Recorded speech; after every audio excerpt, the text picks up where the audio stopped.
It is January 21st, and we are now finally celebrating the end of the 2024 college football season. The Matt Barrie Show presented by Allstate here on the ESPN College Football YouTube channel. And as we always do when we recap, it is time to check in with Paul Finebaum, presented by Allstate, a night after Ohio State wins the national championship, taking down a very game Notre Dame team. It was 31-7 at one point.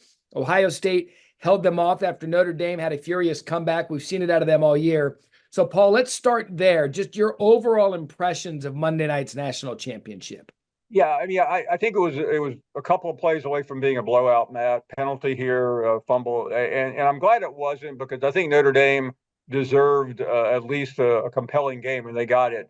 As far as Ohio State, they started the season as the most talented team. They ended as the most talented team. They'll be probably preseason number one.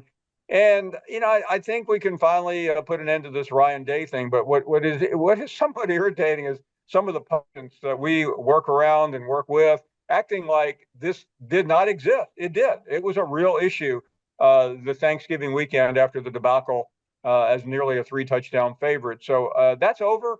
I think he can now worry about the parade and then getting ready for Arch Manning first weekend of the year. But I don't want to jump ahead, but I don't remember when we have on the calendar maybe a more compelling opening weekend game. I mean, we may have a 1-2 on that Saturday in Columbus. Yeah, if it's a preseason poll, then the rankings are going to be wrong. But either way, I look forward to the start of next season as we wrap up the entirety of this season. I was there, and it was as 50-50 split as you could see at a national championship, which I thought made the atmosphere look great. I should also apologize for my background. It looks like I'm being held hostage. I am not. I am actually at the offices here at TGL. Flew right down for TGL tonight. So that's. Oh, by the way, I'm glad you got out of Atlanta. Some of my friends are still online. I was hour and 45 minutes. I ran to my gate as they were boarding Group 6 and almost didn't make my flight down here to West Palm Beach. But as for last night, I had gotten some heat for this during the pregame show yesterday because our friends at ESPN social media put it out there. I had said, Paul, I said that Ohio State largely has Michigan to thank for being in the national championship game. And people flew off the handle. Well, what the hell does that mean? Why this? I said, well, look, if they don't have that poor of a performance against Michigan, they don't have the wake-up call to become the best team in the country 2 weeks later against Tennessee. I genuinely believe they could have coasted into that. I'm not saying they would have lost to Tennessee, but Paul, that Michigan loss put the foundation for this 4-game title run. I firmly believe that because that was rock bottom for them, and they had to figure it out quick, and they did. Matt, I'm going to be the arbiter. You are 100% correct, and everyone else is 100% wrong. And here's why. Had they won that game, however sloppy it may have been, they then go to the Big Ten championship game. So they have another game they play against Oregon. I mean, I think they may win it, but there's nothing to gain from it. And they would not. They may have laid the egg somewhere else. Sitting there waiting for maybe Notre Dame, maybe somebody else. And I think the fact that they got to sit there and stew, and it forced Ryan Day to do something he admitted all weekend, and you know it. That they had to, they admitted they were wrong. Yeah. They took a good long look at themselves, and they came back. And cliches overboard here, but it was the best thing that happened to them. And quite frankly, Ryan Day and the Buckeye Nation need to personally call Sharon Moore and the University of Michigan and thank them, and maybe even let them hold the trophy, because I don't think Michigan will ever hold the national championship trophy again now that Jim Harbaugh is gone. So I think they really need to come together and sing Kumbaya. But just to say you're wrong is absurd. There's no way this would have happened. Yeah, and look, I'm not going to compare a football game to real life, but you hear people who hit, rock bottom or whatever circumstance they're in, and they understand that it wasn't until they experienced that they couldn't build themselves back up. And for Ryan Day, the vindication, you heard Herb Street allude to it on the broadcast a little bit last night about how he's friends with Ryan Day and some of the stuff that he's been told about people in the area, what they've done to his family. From now on, And look, Ohio State's losing a lot of talent to the NFL. Ryan Day, for me, for the rest of his time in Columbus, has a blank check. The second you win a national championship and become one of the fifth, I believe it was fifth or sixth coach to win a national championship at Ohio State, you're among the greatest of all time at that school. And to go through what he went through and to handle it the way he did with class and then win the title, if I'm him, I would give two foam middle fingers, but he's not going to do that because it's his program now as long as he wants it. Ohio State fans are no different than anybody else. Right. They want their program to win the rivalry game and to win big. Let's all calm down a little bit. Everybody has those fans, and thanks to those fans, we have jobs, Matt. Yeah, if fan is short for fanatic, and that you can use fanatic however you like. We've seen the fanatic, and and we've said it countless times. It's what makes college football great. The passion with which these fans adopt their program. Sometimes it gets out of hand. A lot of times it does. But Ryan Day did what he was supposed to do. They spent money on Will Howard, huge in the championship game, set a championship game record for consecutive completions. They spent money on Quinshon Judkins, who scored 3 touchdowns in the national championship game. And so he did what he was paid to do, and now he's a national championship winner. On the flip side of this, I think Notre Dame and Marcus Freeman, my opinion of them is status unchanged going into the game because we said this a couple of times. I thought Ohio State was going to blow them out, win by double digits. They did. But Marcus Freeman has unlocked the keys to Notre Dame, and I think you're just starting to see the beginning of the resurgence of Notre Dame being an annual playoff contender. Yeah, I mean, in some ways, Notre Dame was really the biggest winner of the playoff. I know they didn't win, but they are now considered among the very elite in college football. It's been a while since that's the case, and I think he's also become one of the faces of the sport.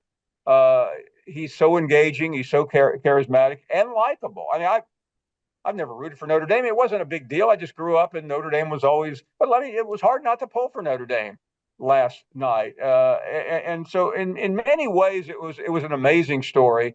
And I think players are, for the first time in generations, are now looking at the TV, going, I think I may give Notre Dame a shot, as opposed to why would I want to go up there and play in the cold? Yeah, and I mean, look at how last night transpired. 31-7. I'm sitting there going, oh, hell, this is going to be Georgia TCU all over again. But it speaks to Marcus Freeman and the foundation he's building there in South Bend, that those guys got up off the turf and had an opportunity to go down and tie the game with a 2-point conversion and a touchdown in a game that was over. And I think that speaks more to what Marcus Freeman is building, even more so than what they did to get him there. Yeah, I mean, we'll find out within minutes. But when Judkins had that big run in the third quarter, I mean, you could almost hear TVs going off on the East Coast. What was the point? So I give him credit, and I know there's a lot of typical. Well, did he make the right call on the field? It doesn't matter. Doesn't matter. It really doesn't. I think Ohio State had that play. I mean, they were playing possum. You know that, Matt. You were watching it.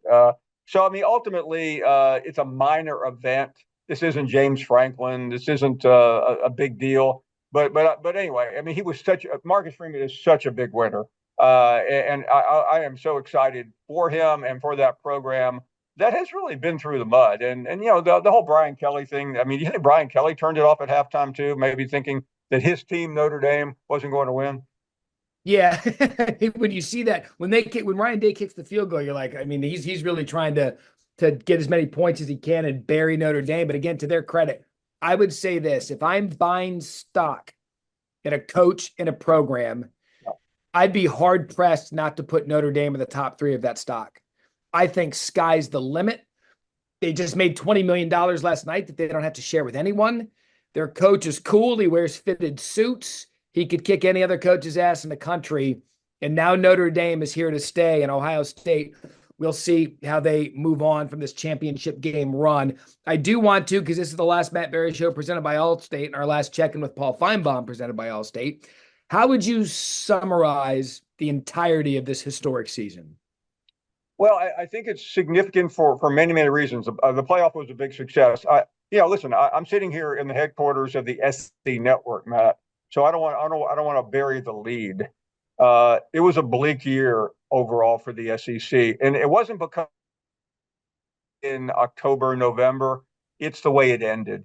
Yeah. This is a league that has literally owned college football for nearly 20 years. And the fact that the SEC is sitting there looking at the final AP poll, which has very little significance other than this. Three of the top five are from the Big Ten. That's something that SEC folks usually brag about and boast about. The league is fantastic when it comes to boasting. It was not very good when it really mattered this year. Ohio State beat two SEC schools.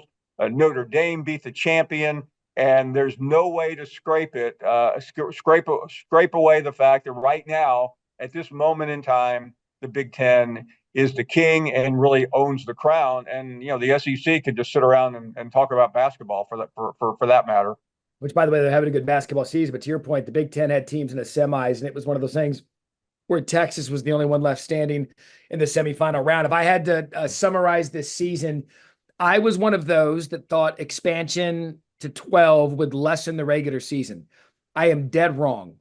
I believe the 12-team college football playoff made this the best regular season we've seen in the sport's history. There are some challenges. NIL and the transfer portal window and all of that remains a challenge for college football, and it's not going anywhere yet. But end of the day, we nailed it. And the sport is great, and it was the greatest regular season we've ever had. And it was so much fun, Paul, sharing it with you and everybody who watches us here. No, and I'm really, and it, however it ended, it's not going to take away the journey. I mean, we're sitting here on the morning of January 21st, never gone this late, but all the issues that college football has, and there are myriad issues, they'll figure them out at some point in time, but it doesn't take away from what you just laid out. And I think to one of your earlier points about Ryan Day, when you talk about Paul Brown and Woody Hayes and Jim Tressel and Urban Meyer, I mean, he is in rarefied air right now, and that is the program of which a lot of college football revolves around. And down in SEC country, it's all about Arch Manning. I mean, it starts today, and that right now is what this league is wrapping its arms around. And I could be incorrect, but I'm almost positive Ryan Day is now one of only 3 active head coaches with national championships, Dabo Swinney being one, Ryan Day being one, and Kirby Smart being the other. And that's it. They don't just come around often.